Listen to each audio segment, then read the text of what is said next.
ঈদ উল ফিতরের শুভেচ্ছা জানাচ্ছি দেশবাসীকে। আপনি জানেন যে আজকে সারাদিন এই আবহাওয়া অধিদপ্তর যেমনটি জানিয়েছেন যে সারাদিনব্যাপী একটু ঝড়ো হাওয়া থেকে শুরু করে দমকা হাওয়া হতে পারে।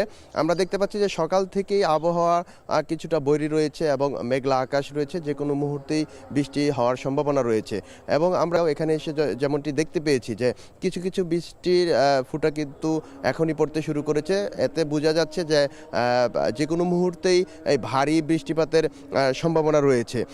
এখনও ঘুরি ঘুরি বৃষ্টি পড়ছে, ঠিক আবহাওয়া অধিদপ্তরের রয়েছে আমরা আগারগাঁওয়ে। ঠিক আমরা যখন আসতেছিলাম তখনও দেখতে পেয়েছি রাস্তাতেও ঘুরি ঘুরি বৃষ্টির কিছুটা ফোঁটা পড়ছে।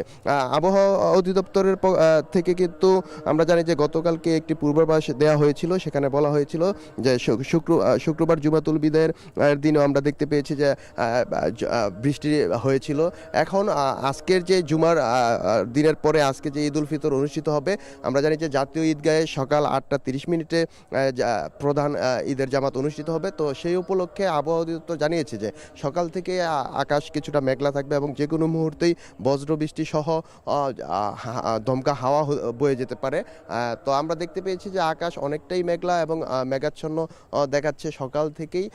এখনও ঘুরি ঘুরি কিছুটা বৃষ্টির ফোঁটা পড়ছে, যে কোনো মুহূর্তে ভারী বৃষ্টিপাত হতে পারে এমনটি কিন্তু আমরা বিজ্ঞপ্তির মাধ্যমে দেখতে পেয়েছি এবং বাস্তব চিত্র তাই।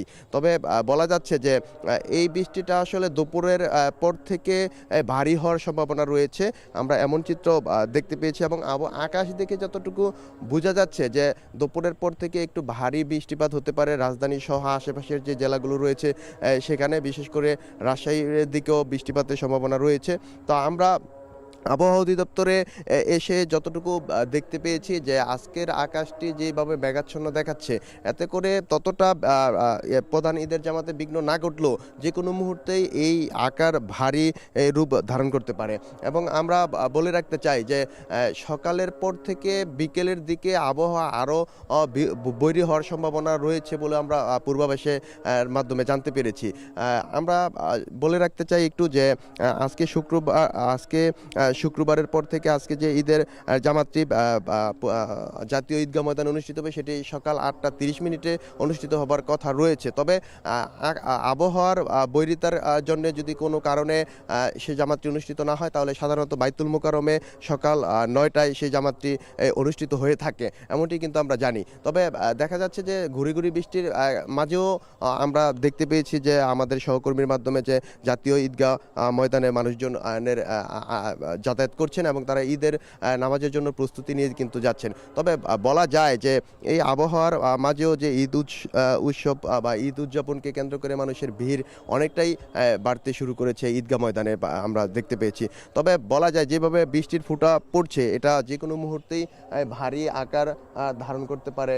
এবং বলা যায় যে ঈদের দিনে একটু বৃষ্টিপাতের জন্য জনমনে আশঙ্কাও দেখা দিয়েছে যে আসলে তারা কোথায় ঈদের জামাতটি আসলে আদায় করবেন।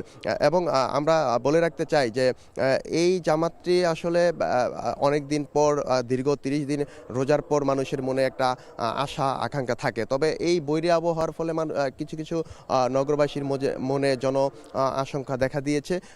অনেকেই ভাবছেন যে আসলে কোথায় নামাজ পড়বেন। তবে বলা যায় যে আবহাওয়া পূর্বাভাসে বলা হয়েছে যে আগামী 3 দিন পর্যন্ত বৃষ্টিপাত সহ বজ্র বৃষ্টির সম্ভাবনা রয়েছে। তো আমরা জানি যে আজকে আবহাওয়া পূর্বাভাসের দ্বিতীয় দিন এবং আগামীকাল অর্থাৎ ঈদের পরের দিনও আকাশ অনেকটাই বৈরী থাকার সম্ভাবনাও জানিয়েছে।